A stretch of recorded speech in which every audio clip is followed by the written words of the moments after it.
அஸ்ஸலாமு அலைக்கும். Hi friends, எல்லோரும் எப்படி இருக்கிறீங்க? நல்லா இருக்கிறீங்களா? இன்றைக்கி ரொம்ப ஒரு யூஸ்ஃபுல்லான கிச்சன் டிப் தான் பார்க்க போகிறோம். வீடியோ ஸ்கிப் பண்ணாதீங்க. உங்களுக்கு கண்டிப்பாக ஒரு டிப்பாவது உங்களுக்கு கண்டிப்பாக தேவைப்படலாம். இப்போ வீடியோவில் போகலாமா? ஃபஸ்ட்டு டிப்பு நம்ம புளிச்ச இட்லி மாவை ஒரு டப்பாவில் ஊற்றி எப்போவுமே ஐஸ் பெட்டி உள்ளுக்கு வச்சுருங்க. வச்சுட்டு அதை எப்போ நீங்கள் க்ளீனிங் பண்ண போகிறீங்களோ அப்போ நீங்கள் எடுத்து ஒரு 2 ஸ்பூன் அளவுக்கு எடுத்து நீங்கள் க்ளீனிங் பண்ணலாம். ரொம்ப ஒரு யூஸ்ஃபுல்லாக இருக்கும். அதே நேரத்தில் இதை எடுத்து தண்ணியில் கலந்து செடிகளுக்கு ஸ்ப்ரே பண்ணி விட்டால் கூட ரொம்ப நல்லது. தூர் கூட நீங்கள் ஊற்றலாம். ஓகே, இப்போ நம்ம க்ளீனிங்க்கு போகலாமா? இப்போ நம்ம கிச்சனில் இருக்கிற ஸ்டீல் சிங்கை நம்ம க்ளீன் பண்ணி காட்டுறோம். இது டைல்ஸ் எல்லாமே க்ளீன் பண்ணலாம். நான் ஏற்கனவே தோசை மாவு வச்சு க்ளீனிங் டிப் ஒன்று போட்டிருக்கிறேன். அது க்ளீனிங் ப்ளேலிஸ்ட்டில் இருக்கும். டைம் இருக்குல்ல, போய் பாருங்கள். இந்த மாதிரி சுற்றி பவுட்ரு பூசின மாதிரியே ஸ்டீல் ப்ரஷ்ஷை வச்சு கரெக்டாக 2 ஸ்பூன் அளவுக்கு ஊற்றுங்க. ஊற்றி ஸ்டீல் ப்ரஷ்ஷை வச்சு சுற்றி தேய்ச்சிருங்க. தேய்ச்சிட்டு இதுக்கப்புறம் நம்ம தண்ணி ஊற்றி கழுவ வேண்டியதுதான் வேலை. முடிஞ்சிருச்சு. க்ளீனிங் ஆயிரும், பளபளண்டு ஆயிரும்.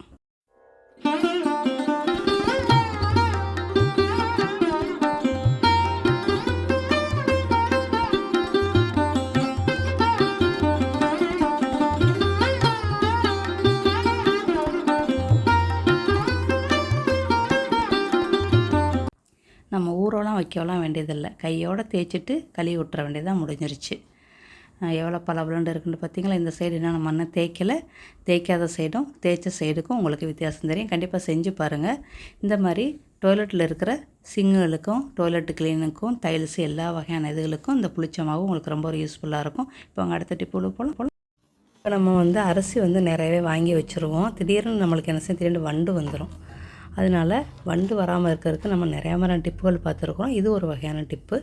அரிசியில் பிரியாணி இலை ஒரு 10 கிலோ அரிசி இருந்துச்சுன்னா 3 பிரியாணி இலையை போட்டு நல்லா அந்த அரிசி உள்ளுக்கு போட்டு நல்லா மிக்ஸ் பண்ணி வச்சுருங்க. உங்களுக்கு வண்டு பூச்சி எதுவுமே வராது. கண்டிப்பாக செஞ்சு பாருங்கள். மறுபடியும் புது அரிசி வாங்கும்போது மறுபடியும் அந்த பிரியாணி இலையை தூக்கி போட்டுட்டு வேறு புது அரிசியில் மறுபடியும் புது பிரியாணி இலையை போட்டு மிக்ஸ் பண்ணி வச்சுக்கிறோங்க. இதை ட்ரை பண்ணி பார்த்துட்டு ஃபீட்பேக்கை சொல்லுங்கள். டிப் நம்பர் 3, இது நம்ம ஃப்ளாஸ்க்கு. இதில் சில நேரத்தில் துர்நாற்றங்கள் வரும். அதை போக்குறதுக்கு நீங்கள் என்ன தான் கழுவினாலும் துர்நாற்றம் உங்களுக்கு போகாது. ரொம்ப சிம்பிளான முறை தான் இது. கண்டிப்பாக ரொம்ப பேருக்கு யூஸ்ஃபுல்லாக இருக்கும். நியூஸ் பேப்பரை வச்சு மூடி போட்டு வச்சுருங்க. மறுநாளைக்கு எடுத்து நியூஸ் பேப்பரை தூக்கி போட்டு கழுவிட்டு நீங்கள் யூஸ் பண்ணுங்கள். உங்களுக்கு கெட்ட வடை துர்நாற்றம் எதாக இருந்தாலும் போயிடும். இது ஃப்ளாஸ்க்கு மட்டும் கிடையாது, கண்ணாடி போத்தல், பிளாஸ்டிக் பாட்டில் எல்லாத்துக்குமே, எல்லா பாட்டில் வகைகளுக்கும் நீங்கள் இந்த டிப்பை யூஸ் பண்ணிக்கலாம். கண்டிப்பாக செஞ்சு பார்த்துட்டு ஃபீட்பேக்கை சொல்லுங்கள். டிப் நம்பர் 4 ரொம்ப ஒரு பயனுள்ள டிப்பு. வீடியோ ஸ்கிப் பண்ணாதீங்க, பாருங்கள். நம்ம தோசைக்கல் சில நேரத்தில் நம்மளுக்கு ஒட்டிக்கிறோம். அதே நேரத்தில் ஓரத்துலேயும் வேறு நம்ம அடிக்கடி தோசை சுடுறதுனால நம்ம ஓரத்தில் கொஞ்சம் தடிமானம் இருக்கும் பழைய தோசைக்கல்லுக்கு. அந்த 2க்கும் இந்த ஐஸ் கட்டி உங்களுக்கு ரொம்ப ஒரு பயனுள்ளதாக இருக்கும். குட்டி குட்டியாக ஐஸ் கட்டி, 2 ஐஸ் கட்டி இதுக்கு தேவை. எடுத்து நல்லா அந்த ஓரங்களை ஃபுல்லாக நல்லா தேய்ச்சி விடுங்க. நடுவுக்கு உங்களுக்கு ஒட்டுனா கூட நீங்கள் நல்லா தேய்ச்சி விடுங்க. ஐஸ் கட்டியை வச்சு லேசான சூடாக இருக்கணும். நம்ம அடுப்பு லேசாக எரிஞ்சுக்கிட்டு தான் இருக்கணும். அடுப்பை அடைச்சிட்டு செய்யக்கூடாது. லேசான சூடாக இருக்கணும். அதோட இந்த ஐஸ் கட்டியை வச்சு நீங்கள் செய்யுங்க. ஐஸ் கட்டி ஒரு சின்ன டப்பாலேயோ ஒரு பிளாஸ்டிக் பேக்லேயோ ஊற்றி வச்சிங்கன்னா நல்லா நீங்கள் பொடிசாக குத்துக்களை வச்சு நீங்கள் குத்துனீண்டாலே உங்களுக்கு நல்லா பொடி ஐஸ் கட்டி வந்துடும். அப்புறம் ஒரு டப்பாவில் போட்டு வச்சுக்கிட்டீங்கன்னா இந்த ஐஸ் கட்டி நிறைய வகையான டிப்புகளுக்கு நம்ம யூஸ் பண்ணுறோம். இந்த மாதிரி நல்லா எல்லா இடமும் நல்லா தேய்ச்சி விட்ருங்க. தேய்ச்சி விட்டுட்டு என்ன செய்யுங்க, தோசைக்கல்ல தண்ணி ஊற்றி கழுவிடுங்க. கழுவிட்டு அதுக்கப்புறம் நீங்கள் எப்போவும் போல் தோசையை சுடுங்க. சூப்பராக உங்களுக்கு வரும். நீங்கள் கழுவிட்டு தோசையை நீங்கள் ஊற்றலாம். எண்ணெய் தடவையும் ஊற்றலாம், எண்ணெய் தடவையும் ஊற்றலாம். நீங்கள் எப்படி ஊற்றினாலும் உங்களுக்கு அப்படி பூ மாதிரி வந்துடுவாங்க தோசை. உங்களுக்கு காலைல தோசை ஒட்டிக்கிறோங்கிற டென்ஷனே உங்களுக்கு தேவையில்லை. எவ்வளோ பழைய கல்லாக இருந்தாலும் நீங்கள் இந்த டிப்பை யூஸ் பண்ணுங்கள். உங்களுக்கு ரொம்ப ஒரு பயனுள்ளதாக இருக்கும்.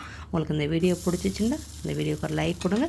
உங்களுக்கு ரொம்ப பிடிச்சிச்சிண்டா இது வரைக்கும் நம்ம சேனலை சப்ஸ்கிரைப் பண்ணி உங்களுக்கு ரொம்ப ஒரு பயனுள்ளதாக இருந்துச்சுண்டா இந்த வீடியோ உங்கள் ஃப்ரெண்டு ஃபேமிலிக்கு நிறையாவே ஷேர் பண்ணுங்கள். ஓகே, இப்போ பெரிய தோசை சுட்டு உங்களுக்கு கட்டுற மாதிரி பூ மாதிரி உங்களுக்கு வந்துடும். அவ்வளோதான், முடிஞ்சிருச்சு. இந்த மாதிரி நீங்கள் டென்ஷனே இல்லாமல் காலை வேலையில் நீங்கள் தோசை செஞ்சுக்கரலாம். இப்போ வாங்க 5வது டிப்புள்ள போகலாமா? டிப் நம்பர் 5, நம்மளுடைய மிக்ஸி ஜார் திடீர்னு ஏதாவது பொடி பண்ணணும், ஈரமாக இருக்கும்.